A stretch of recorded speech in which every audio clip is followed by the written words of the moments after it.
Fast cars, wild stunts, and an all-star cast that looked like they were having way too much fun. The Cannonball Run wasn't just a movie, it was pure chaos on wheels. But behind the laughs and high-speed chases, there are secrets and stories you probably never heard. From a real illegal race that inspired it, to Jackie Chan's surprising Hollywood debut, and even Roger Moore playing a spoof of himself, this film was crazier off-camera than it looked on screen. So buckle up, because we're diving into 10 insane facts about the Cannonball Run 1981 that you never knew. 10.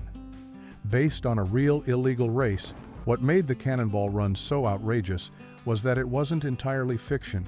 It was based on a real underground race that most people never even knew existed.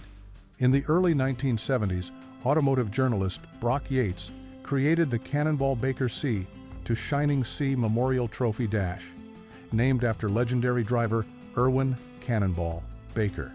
The race was an illegal coast-to-coast dash from New York to California, with one simple rule: get there as fast as possible by any means necessary. Drivers used disguises, fake uniforms, and even ambulances to fool police along the way. Director Hal Needham, who loved danger and high-speed stunts, had actually participated in one of these races himself alongside Yates. When the time came to make a movie, they didn't have to invent the chaos, they simply recreated it for the screen. That's why the film feels so raw, unpredictable, and full of ridiculous tactics. The wild characters in the movie weren't just exaggerated comic figures. Many were inspired by real racers who risked jail time and their own safety to chase glory. While the real Cannonball only happened a handful of times, the film gave the race a permanent place in pop culture. By turning those underground adventures into a slapstick comedy, the Cannonball Run captured the rebellious spirit of 70s car culture in a way that no other film ever had. It wasn't just a comedy on wheels, it was a cinematic time capsule of a lawless event that could never legally exist today. 9. Jackie Chan's first American role. One of the craziest facts about the Cannonball Run is that it gave martial arts superstar Jackie Chan his very first American movie role. In 1981, Chan was already a rising star in Hong Kong, with films that mixed action and comedy. But US audiences didn't really know him yet. Director Hal Needham, always looking to add fresh energy, decided to cast him as one of the racers. Chan's character was a gadget-loving driver who used futuristic technology long before Hollywood made it common. His car was packed with high-tech tricks that seemed almost like science fiction at the time, making him stand out in a cast full of comedians and Hollywood legends. What made the role even more unique was that Jackie barely spoke English then. Instead of relying on dialogue, he used his physical humor, stunts, and charisma to make the character memorable. In many ways, this role foreshadowed the style that later made him famous around the world, mixing martial arts with comedy and charm. While most fans remember the Cannonball Run for Burt Reynolds, Dom DeLuise, or Roger Moore, it quietly introduced one of the greatest action stars of all time to Hollywood. Looking back, it's wild to think that Jackie's road to global superstardom began in a zany car comedy filled with over-the-top antics and chaotic energy. 8. Burt Reynolds took it for the money. By the time the Cannonball Run was made, Burt Reynolds was Hollywood's biggest box office draw. He had starred in back-to-back hits like Smokey and the Bandit and Hooper, and audiences couldn't get enough of his charm behind the wheel.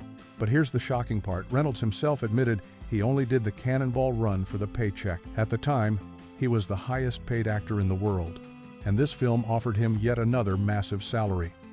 Burt even called the script the dumbest thing he'd ever read. For him, it wasn't about the story or the craft, it was simply about the money. Yet, ironically, his effortless charisma carried the entire movie. While he may not have taken the project seriously, audiences loved seeing him crack jokes, flash his signature grin, and cruise across the country in high-speed chaos. Reynolds brought a level of star power that turned what could have been a forgettable comedy into a box office giant. The film grossed over $70 million, proving that Burt's presence alone could sell tickets. Even though he didn't consider it one of his better films, his role in the Cannonball Run cemented him as the ultimate on-screen driver of the late 70s and early 80s. What's wild is that a movie he dismissed became one of his most recognizable works, showing that sometimes the film's actors care about least end up being the ones audiences never forget. 7. A Lamborghini's iconic opening. The opening sequence of the Cannonball Run didn't just start a movie, it made car history. Those first moments featured a sleek black Lamborghini Countach speeding down the highway, evading police, and leaving tire marks in the audience's memory forever. Before this film, the Countach was already a rare and exotic car, but its appearance in the Cannonball Run catapulted it into legend. Young viewers everywhere fell in love with the wedge-shaped design, the roaring engine, and the rebellious attitude it represented. Posters of the car soon decorated bedrooms, garages, and shops, making it one of the most iconic dream cars of the 80s. What makes this even crazier is that the real Cannonball race had drivers using unusual vehicles to outsmart law enforcement ambulances, vans, and even sedans. But the filmmakers wanted something bold and unforgettable to kick things off. By putting the Countach front and center, they gave the film an edge of glamour and danger that set the tone for everything that followed. The Lamborghini wasn't just a prop, it became a symbol of speed, freedom, and rule-breaking fun. Today, that opening scene is still ranked among the most memorable car introductions in cinema history. Decades later, whenever fans think of the Cannonball Run, one of the first images that comes to mind is that black Countach roaring across the screen like a four-wheeled outlaw. 6. Dom DeLuise's Captain Chaos's wasn't in the script. One of the most unforgettable parts of the Cannonball Run was Dom DeLuise's hilarious alter ego, Captain Chaos. The character, with his superhero mask, dramatic entrance, and over-the-top voice, stole scenes every time he appeared. But here's the insane part, it wasn't even in the script. DeLuise, known for his comedic genius, invented Captain Chaos on set as a gag. He slipped into the costume between takes and started acting out this bumbling superhero routine. The cast and crew couldn't stop laughing, and soon Hal Needham, the director, decided to weave it into the film. What started as an improv joke became a recurring gag that audiences loved. Burt Reynolds, who was a close friend of DeLuise, often broke character because he was laughing so hard at his antics. Captain Chaos added a level of cartoonish silliness that balanced out the high-speed stunts and gave the movie even more personality. It's rare in Hollywood for something completely unscripted to become one of the defining elements of a film, but that's exactly what happened here. Decades later, fans still remember Dom DeLuise racing around, shouting his catchphrase, and proving that sometimes comedy gold comes from pure spontaneity. Captain Chaos may have been born as a joke, but he became one of the most beloved parts of the Cannonball Run. 5. Roger Moore played Roger Moore. As if the Cannonball Run wasn't already outrageous, it featured one of the strangest casting choices in movie history, Roger Moore playing a parody of himself. At the time, Moore was at the height of his fame as James Bond, known for his suave looks, witty one-liners, and cool gadgets. In the film, he plays Seymour Goldfarb Jr., a man who thinks he's Roger Moore. Essentially, audiences were watching Roger Moore pretend to be Roger Moore, spoofing his own James Bond image. It was a meta-performance long before Hollywood made that kind of humor common. Throughout the movie, Moore's character drives fancy cars, charms women, and tosses out Bond-style lines with a wink, making it clear he was poking fun at his own screen persona. This self-parody was groundbreaking because major stars rarely mocked themselves at the time. It showed a lighter side of Moore and gave fans a chance to see him laugh at his own image while still delivering the sophistication that made him famous. For a film built on absurdity and exaggeration, having James Bond himself making fun of James Bond was the perfect comedic touch. It blurred the line between fiction and reality, turning Moore's role into one of the most talked about parts of the movie. Even today, it stands as one of the boldest examples of a star using their own reputation as the punchline. Outlaw. 4. The cast was packed with legends. One of the craziest things about the Cannonball Run is just how many stars were crammed into a single movie. It wasn't just Burt Reynolds leading the charge, you had an all-star lineup that looked more like a Hollywood party than a film set. Dean Martin and Sammy Davis Jr., two of the legendary Rat Pack members, brought their charm and wit, playing a pair of priests in disguise. Farrah Fawcett, one of the most famous women on television thanks to Charlie's Angels, added star power and glamour. Jackie Chan made his U.S. debut. Roger Moore spoofed himself as James Bond, and then there was Dom DeLuise, whose comedy antics were unforgettable. On top of that, you had veteran actors, professional stunt drivers, and even cameos that made the movie feel like an inside joke shared by Hollywood's elite. Critics often said the film felt less like a movie and more like a vacation for famous friends, and in many ways, it was. Hal Needham had such a good relationship with stars that he convinced them to join purely for the fun of it. The chemistry on screen shows they were enjoying themselves, even when the script was chaotic. This insane lineup of legends gave the film its unique flavor. Audiences weren't just watching a comedy, they were watching icons of television, music, and cinema come together in one outrageous race.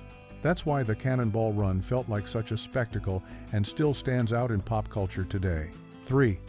Stunts were as dangerous as they looked. In today's movies, big car crashes and explosions are usually created with CGI. But back in 1981, what you saw on screen was what actually happened, and the Cannonball Run took that to the extreme. Director Hal Needham was a former stuntman, and he built his reputation on delivering real, jaw-dropping action. For this film, he didn't want fake effects. Every high-speed chase, screeching turn, and bone-rattling crash was performed by professional stunt drivers who risked serious injury to get the perfect shot. Cars were wrecked, flipped, and pushed to their limits, often without the safety standards you'd expect today. This gave the movie an authentic energy. Audiences could feel the danger in every scene. Needham's background as a daredevil meant he demanded realism, and that raw edge is part of what made the Cannonball Run so thrilling. The insane part is how casually the film treated these dangerous moments. Behind the slapstick comedy and celebrity banter, real people were pulling off near-impossible stunts that could have gone wrong in an instant. For Needham and his crew, it was just another day of living fast and laughing in the face of danger. That commitment to practical stunts turned the movie into more than a comedy. It became a showcase of old-school stunt work at its wildest. It's no wonder fans still talk about how reckless yet exhilarating those sequences look decades later. 2. Critics hated it. Audiences loved it. When the Cannonball Run hit theaters in 1981, critics absolutely tore it apart. Roger Ebert famously gave it half a star and called it an embarrassment to cinema. Other reviewers dismissed it as lazy, silly, and nothing more than a paycheck project for Burt Reynolds. On paper, it looked like the movie was destined to flop, but the public had a completely different reaction. Audiences packed theaters, laughing at the outrageous gags, cheering during the high-speed chases, and enjoying the star-studded cast. The film went on to earn more than $70 million at the box office, making it one of the biggest hits of the year. The divide between critics and fans couldn't have been wider. Part of the reason was timing. Audiences in the early 80s were hungry for escapist fun, and the Cannonball Run delivered pure entertainment without taking itself seriously. While film scholars dismissed it, everyday moviegoers embraced it as a wild ride. Over time, this split reputation became part of the film's charm. It wasn't trying to win Oscars, it was trying to make people laugh and gasp at the same time.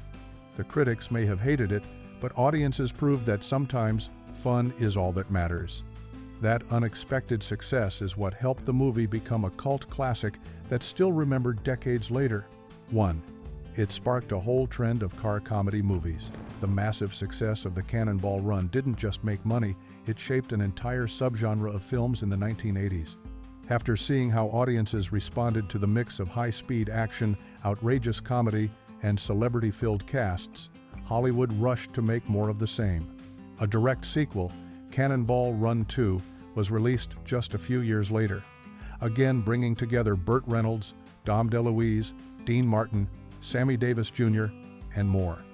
Another follow-up, Speed Zone, tried to capture the same formula with a new cast. Beyond the official sequels, the movie inspired countless imitators and influenced shows, commercials, and even video games that centered on illegal street races and comedic chaos. It also reinforced the popularity of car-focused comedies that had started with movies like Smokey and the Bandit. In many ways, the Cannonball Run became the blueprint for every road race comedy that followed. Its influence stretched far beyond the 80s, paving the way for big ensemble comedies and proving that audiences love the thrill of watching stars have fun behind the wheel. While not every copycat captured the same magic, the original film's impact is undeniable. It turned a real underground race into Hollywood history and launched a wave of fast-paced comedies that cemented its place as one of the most influential car movies ever made. And there you have it, 10 insane facts about the Cannonball Run that prove this wasn't just a wacky car comedy, but a cultural phenomenon packed with surprises, risks, and unforgettable moments. From real outlaw races to Jackie Chan's first Hollywood appearance, this film was way more than critics ever gave it credit for. Now here's the big question. If you could join the Cannonball Run with any car in history, what ride would you pick to blaze across the country? Drop your answer in the comments, because I'd love to see what dream machines you'd bring to the race. If you enjoyed this wild ride through movie history, make sure to hit that like button, subscribe for more untold Hollywood stories, and turn on notifications so you never miss the next countdown. Buckle up, because the next video is going to be just as crazy.